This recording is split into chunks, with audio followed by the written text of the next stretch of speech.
जय श्री कृष्ण। निर्जला एकादशी व्रत कथा। निर्जला एकादशी की व्रत कथा। निर्जला एकादशी का व्रत ज्येष्ठ मास के शुक्ल पक्ष की एकादशी तिथि को किया जाता है।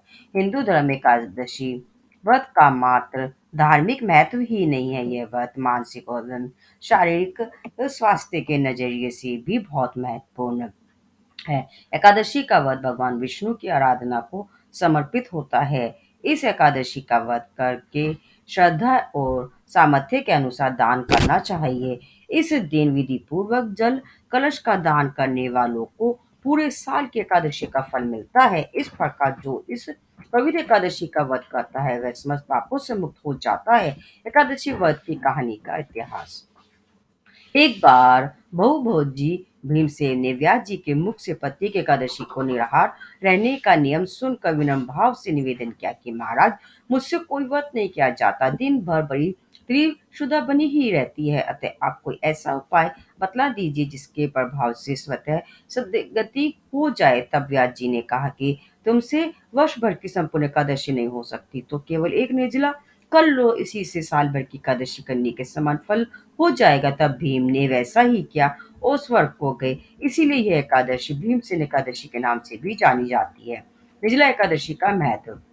निर्जला यानी यह व्रत बिना जल ग्रहण किए और उपवास रखकर किया जाता है, इसीलिए यह व्रत कठिन तप और साधना के समान महत्व रखता है। हिंदू पंचांग के अनुसार वृषभ और मिथुन संक्रांति के बीच शुक्ल पक्ष की एकादशी निर्जला एकादशी कहलाती है। इस व्रत को भीमसेन एकादशी या पांडव एकादशी के नाम से भी जाना जाता है। पौराणिक मान्यता है कि 5 पांडवों में एक भीमसेन ने इस व्रत का पालन किया था और बैकुंठ को गए थे, इसीलिए इसका नाम भीमसेन एकादशी भी हुआ। सिर्फ निर्जला एकादशी का व्रत कर लेने से ही अधिकतम मास की 2 एकादशियों सहित साल भर की 25 एकादशी व्रत का फल मिलता है। जहाँ साल भर की अन्य एकादशी व्रत में आहार संयम का महत्व है, वहीं निर्जला एकादशी के दिन आहार के साथ ही जल का संयम भी जरूरी है। इस व्रत में जल ग्रहण नहीं किया जाता है, यानी निर्जल का व्रत का पालन किया जाता है। यह व्रत मन को संयम सिखाता है और शरीर को नई ऊर्जा देता है। यह व्रत पुरुष और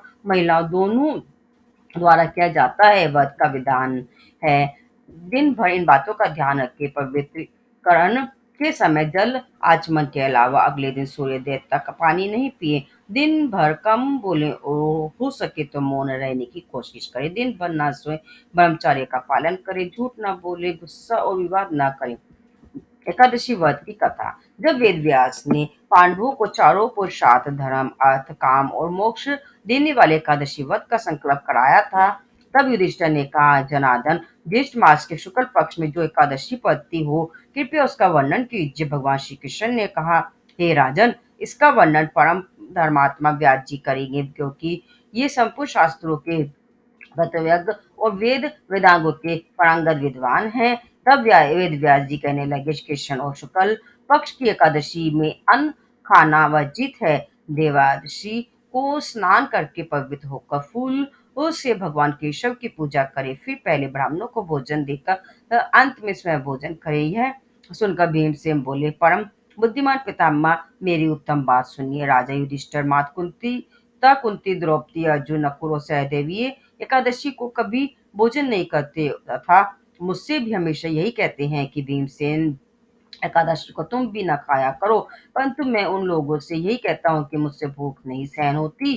भीमसेन की बात सुनकर व्यास जी ने कहा कि यदि तुम नरक को दूषित समझते हो तो तुम्हें स्वर्गलोक की प्राप्ति अभिष्ट है, और तो दोनों पक्षों की एकादशियों के दिन भोजन नहीं करना। भीमसेन बोले, माँ बुद्धिमान पितामह, मैं आपके सामने सच कहता हूँ, मुझसे एक बार भोजन करके भी व्रत नहीं किया जा सकता, तो फिर उपवास करके मैं कैसे रह सकता हूँ। मेरे उदर में वृक नामक अग्नि सदा प्रज्वलित रहती है, अतः जब मैं बहुत अधिक खाता हूँ तभी यह शांत होती है। इसलिए महामुनि, मैं पूरे वर्ष भर में केवल एक ही उपवास कर सकता हूँ, जिससे स्वर्ग की प्राप्ति सुलभ हो तथा जिसके करने से मैं कल्याण का भागी हो सकूं। ऐसा कोई एक व्रत निश्चय करके बताइए, मैं उसका यथोचित रूप से पालन करूंगा। व्यास जी ने कहा, भीम, ज्येष्ठ मास में सूर्य वृक्ष राशि पर हो या मिथुन राशि पर शुक्ल पक्ष में जो एकादशी हो, उसका यत्न पूर्वक निर्जल व्रत करो। केवल कुल्ला या आचमन करने के लिए मुख में जल डाल सकते हो, उसको छोड़कर किसी प्रकार का जल विद्वान पुरुष मुख में ना डाले, अन्यथा व्रत भंग हो जाता है। एकादशी को सूर्योदय से लेकर दूसरे दिन के सूर्योदय तक मनुष्य जल का त्याग करे तो यह व्रत पूर्ण होता है। इसके बाद द्वादशी को प्रभात बेला में स्नान करके ब्राह्मणों को विधि पूर्वक जलोत्सवन का दान करे। इस प्रकार सब कार्य पूरा करके जितेंद्रिय पुरुष ब्राह्मणों के साथ भोजन करे। वर्ष भर में जितनी एकादशियां होती हैं उन सब का फल इस निर्जला एकादशी से मनुष्य को प्राप्त कर लेता है। इसमें तनिक भी संदेह नहीं है। शंख चक्र और गदा धारण करने वाले भगवान केशव ने मुझसे कहा था कि यदि मानव सबको छोड़कर एकमात्र में शरण में आ जाए और एकादशी को निहार रहे, तब वह सब पापों से छूट जाता है। कुंती नंदन निर्जला एकादशी के दिन श्रद्धालु स्त्री पुरुषों के लिए जो विशेष दानों कर्तव्य निहित है उन्हें सुनो।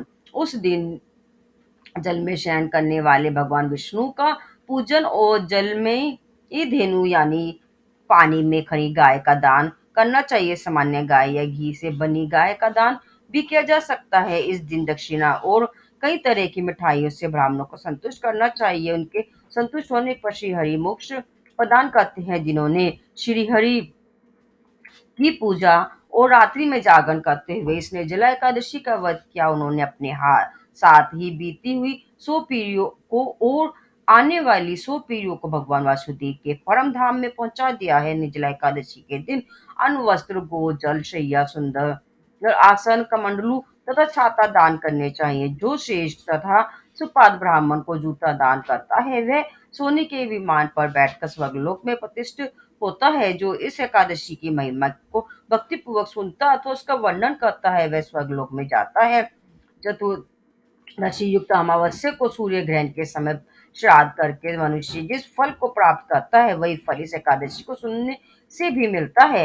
भीमसेन ज्येष्ठ मास में शुक्ल पक्ष की जो शुभ एकादशी होती है उसका निर्जल व्रत करना चाहिए। उस दिन शेष ब्राह्मणों को शक्कर के साथ जल के घड़े दान करने चाहिए। ऐसा करने से मनुष्य भगवान विष्णु के समीप पहुंचकर आनंद का अनुभव करता है। इसके बाद द्वादशी को ब्राह्मण भोजन कराने के बाद स्वयं भोजन करे।